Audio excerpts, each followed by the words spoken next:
Hello once again everyone, welcome back to another vlog. I'm not sure when I'm going to post this because at the moment I'm determined to get my game downloaded even though it fucked up last week.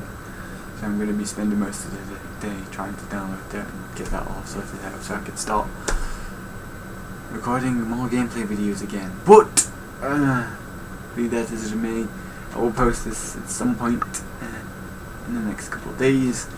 It's going to be, I'm going to be discussing a book that I've just finished. It's called Redeemed. It is the last book in the House of Night series, basically. So basically, I discovered House of Night 4 or 5 years ago. I forget when. It was a while ago, anyway. Basically, I got the Twilight New Moon book and the Twilight film for Christmas one year from my dad. I think that was a bit of a joke. I don't know if it was a bit of a joke or is it just like, oh, it's a double pack, I'll buy that. Just be something that Simon will be into. Not really, but basically I got that, and then obviously because I got the second book, I'm like, oh, I want to get the first book, and then I got the third book, and then started reading them. I'm like, I've got to get the last book, so I got the last book. But at the same time as getting the last book, there was an offer on it, you know, in W.H. Smith. Basically for this book called Marked. It's like if you get, because you're buying this Twilight Breaking Dawn, you get to buy this book. It's going to cost you £2. I'm like, a book for £2? I'll take that bargain, even though I have no idea what Marked is or whatever. And then obviously I started reading it whilst at the same time reading Breaking Dawn, I think, and realised it was a really good book. I blasted through it in a couple of days and went out and got the rest of the series up to that point, which I think was 4 books at around that point, and started reading them, and it was a really just amazing series compared to Twilight, because Twilight, a bit of side tangent, is not my type of book. It's a love story featuring vampires. There's a few cool moments in it, admittedly, but it's mostly, I'm a pathetic little girl and I get to choose between a vampire and a transforming wolf guy. And that's basically all it is. And it's a piece of shit. And it just teaches women, I think, wrong values and all that sort of shit. And that'll be a discussion for another video, which probably will never happen because I don't know. I may or may not ever read Twilight again, even though I still got all the books in one of my boxes somewhere. But yeah, Marked was, it seemed to be in a similar vein. You get Zoe, the lead character, throughout all these books, who is marked by a tracker, and they call these guys trackers, or I think they call them trackers. Pretty sure they call them trackers or whatever. These guys who are these vampires who go out and find humans who, for specific reasons, are chosen to become vampire fledglings, and Zoe is one of them. So she gets marked, and she has a couple. She has to go to the House of Night, which is basically the school where vampires are taught. Well, these vampire fledglings are taught for 4 years. All about vampire society and a bunch of different stuff, from, like, you know, the traditional, like, English stuff. You get fencing, potions and spells, and there's the horse stuff as well, and just a bunch of different stuff, and it's all pretty, like, just standard school stuff, but for vampires. And obviously because they're vampires, they do this school stuff at night instead of during the day, because though both vampires and fledglings can go out during the day, fledglings more than vampires, they generally don't like the sunlight. I mean, it kind of hurts. Fledglings can take it and doesn't get hurt by it too much, so they usually just tend to wear sunglasses because it hurts the eyes quite a bit and makes them feel a bit Vampires, it's a lot worse kind of deal, so they don't really do it that often. So basically Zoe goes into the school and is just like meets a few fellow fledgling vampires, becomes friends and all that sort of stuff. And during the book she comes across Aphrodite. You probably recognise that name from Greek mythology and stuff, but basically it's this chick who's a couple of years older than her, and she's head of the Dark Sisters, I believe it's called.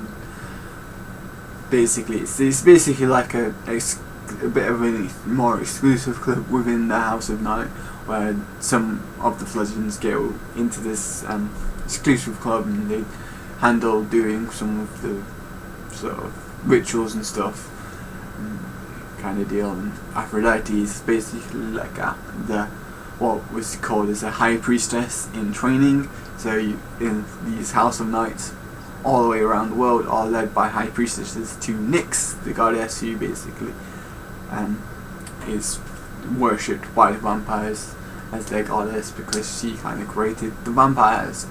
Get the deal.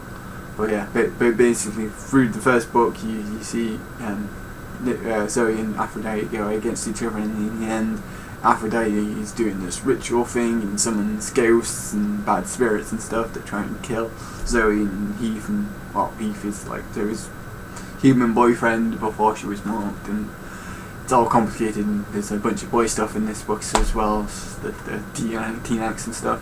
So Zoe casts a circle and she realises she has an affinity to all 5 elements, which is incredibly rare, and it's like a really it doesn't happen very often. I mean, it's rare enough to have a person have an affinity to one element, let alone all 5. But it's basically, it seems that she is Nyx marked, partly because when she arrived at school she's got a filled-in crescent moon instead of just an outline, which is what normal fledglings typically have until they graduate and become a vampire, and then they got all the markings and shit kind of deal. But it's just like, and that sort of sets the tone for all the other books, where for the first 3 sort of books it's her against Aphrodite kind of deal, and it becomes a bit more she's dealing with a lot of teen angst between choosing which boy she likes and all this sort of stuff, and then it progresses through the books to be a more fight between her and Neferet, who's basically was the original high priestess of the House of Night she's in. So Neferet chooses Zoe to become high priestess in training in the first book, because she's obviously really very gifted and chosen by the goddess kind of deal. But they sort of go up against each other a bit more, and then as the books progress you realise Neferet's actually pretty bad and just goes and does this shit against Zoe to just try and oust her out kind of deal and kill her sometimes. And as you go along and realise this is happening, you're like, oh shit, Neferet's evil kind of deal. And Zoe goes up against her, and it keeps going on like that, and then a few more books release, and they have different fighting fields. So which book?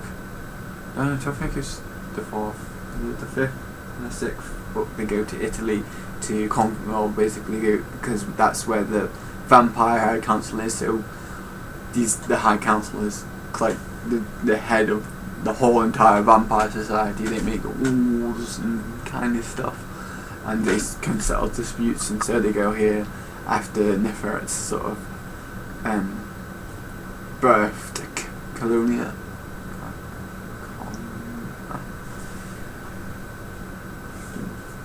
His name's difficult to pronounce because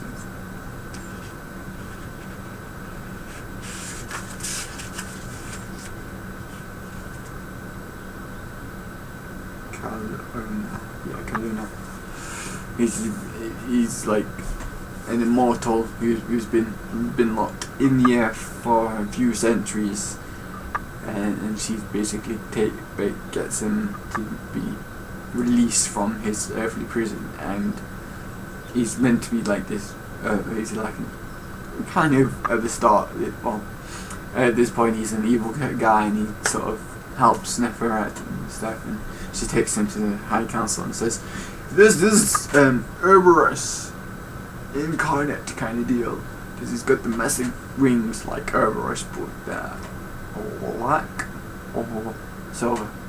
I forget at that point, because it's been a while since I've read that set of books. It's basically I've been reading the newer ones that have been released and not gone back and reread them, so I forget. He does have silver wings, I know, but because he's been a servant of darkness for a while, it might be that he still has black wings. I think he might have silver wings still, but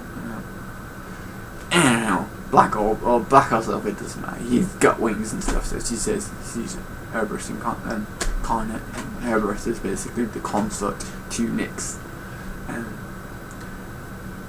kind of deal, and they just do all this shit in Italy with the High Council.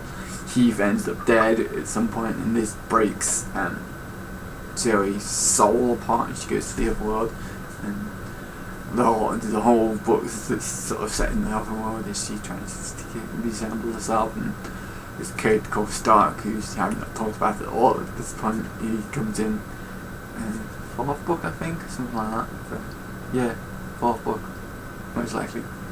And he's like a transfer guy, he's a master archer kind of deal, and he becomes basically her warrior and stuff, and when she wakes up, she's on the Isle of Skye, which is a really powerful place full of old magic and kind of deal, and it's all very sort of interesting and stuff. And they go back to Tulsa, where the books is set with the House of Nine, carry on fighting against Neferret and darkness and stuff, and basically throughout the books is sort of iteration between the battle of lightning and darkness and how they have to be balanced, and it can't go either way. Neferret's fighting for the dark and Zeus for the light, so they have to sort of defeat Neferret, otherwise darkness overpowers the light, but they can't just get rid of her outright, because again that would shift the balance more towards light than dark kind of deal. It's all very mixed up, and there's a bunch of characters and there's a bunch of stuff that I'm not even talked about, like the red fledgling black vampire type stuff that comes in towards the end of the third book, which is basically a new form of vampire that are basically throughout the 4 years of Legends, your body could reject this change at any point and you will die. Once you've changed, you can't die.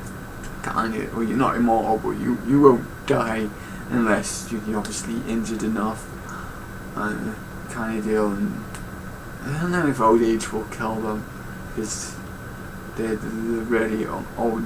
There's a vampire in this set of books that is like 5 or 6 years old, but I guess old age would get them at some point. They just have a really long extended lifespan as long as they don't get injured and stuff. I don't think they can get sick either, but basically these red vampire fledgling kind of deals are ones that have gone sick and then are sort of revitalized by Neferret and reborn, and they sort of serve her and have a few different skills and stuff, but sunlight hurts them a lot more than it does normal flesh and kind of deal. It's all very just sort of interesting and stuff, and he's just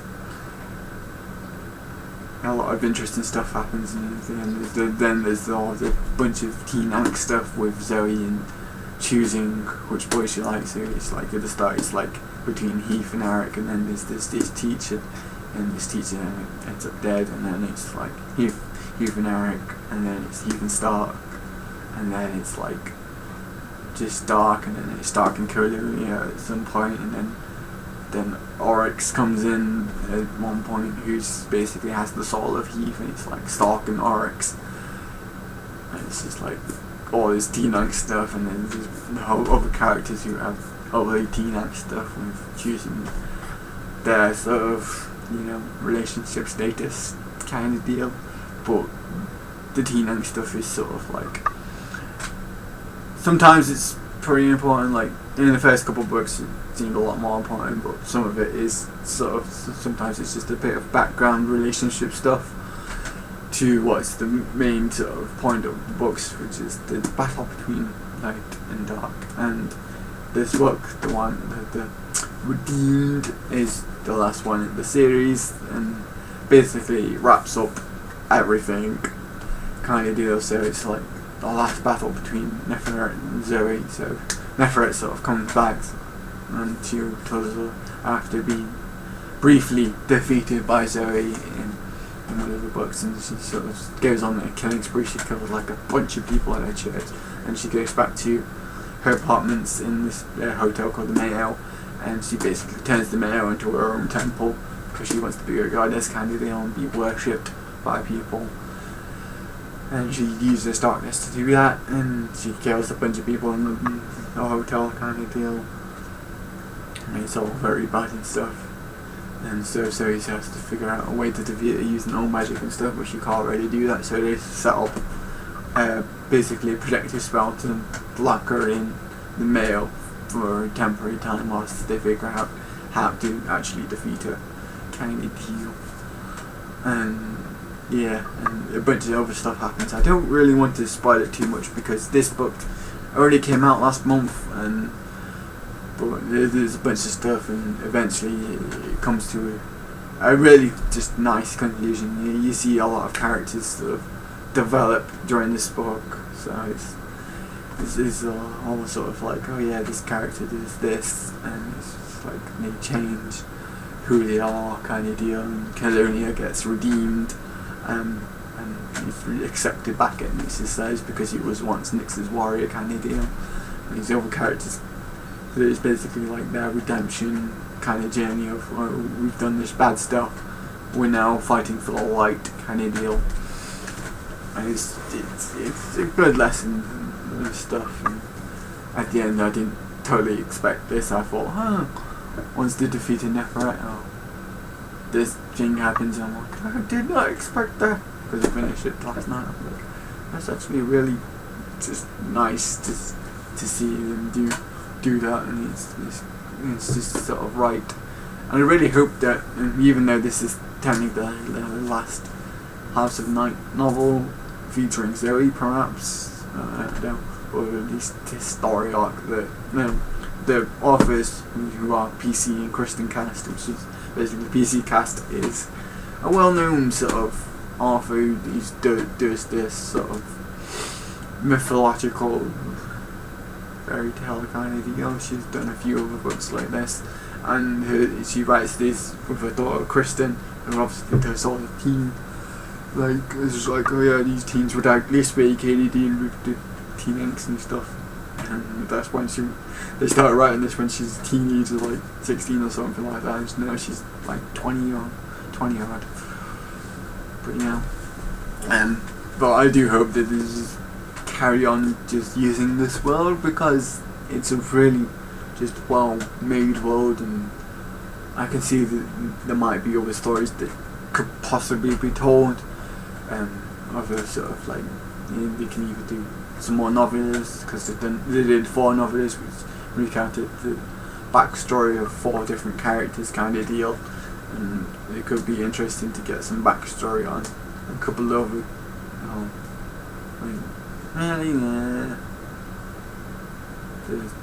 there's Shach, who's like the Queen of the Sky, which would be interesting to get some backstory on her, perhaps. And then there's the 500-year-old High Priestess. It'd be interesting to see some of her earlier moments, kind of deal, maybe.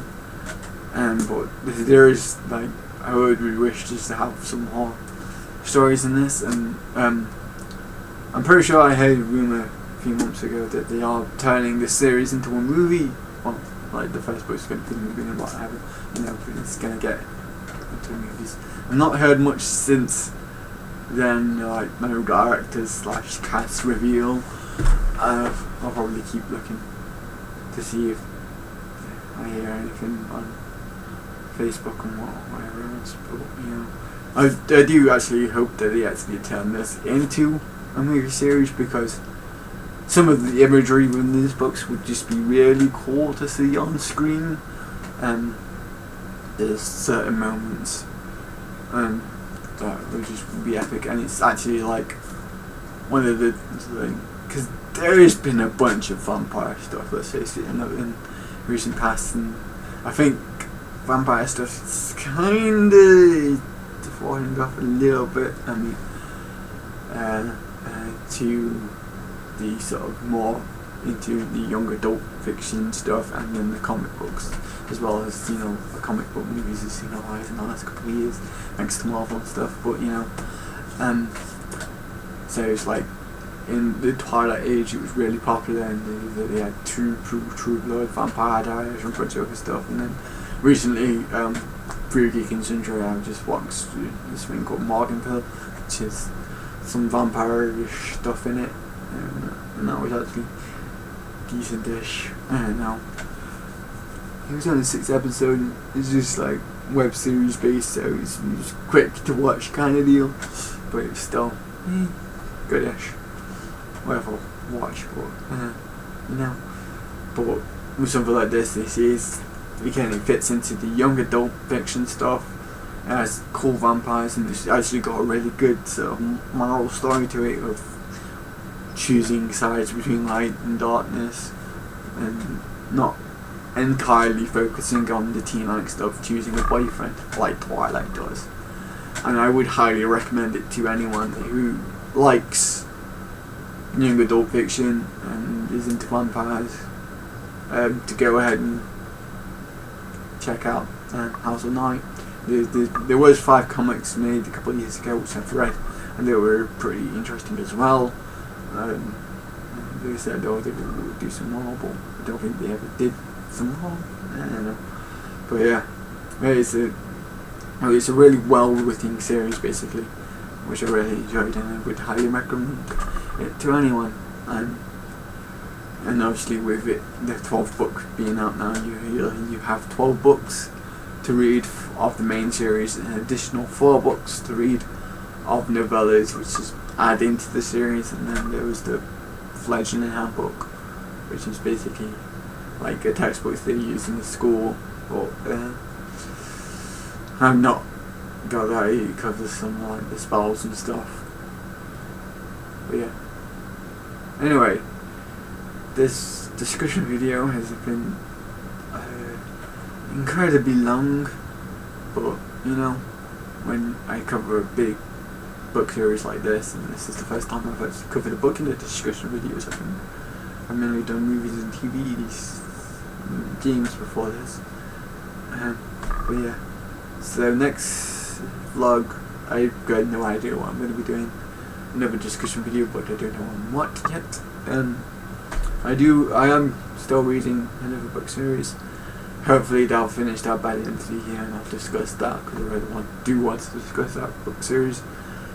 So expect that at some point, and I promise I will have content up as soon as I get content available to record. I do have a couple of games on my computer that I could record. It's just that I really want to focus on getting games downloaded that I want to play, kind of deal. It takes that forever with my internet, so I'm going to just focus on doing that.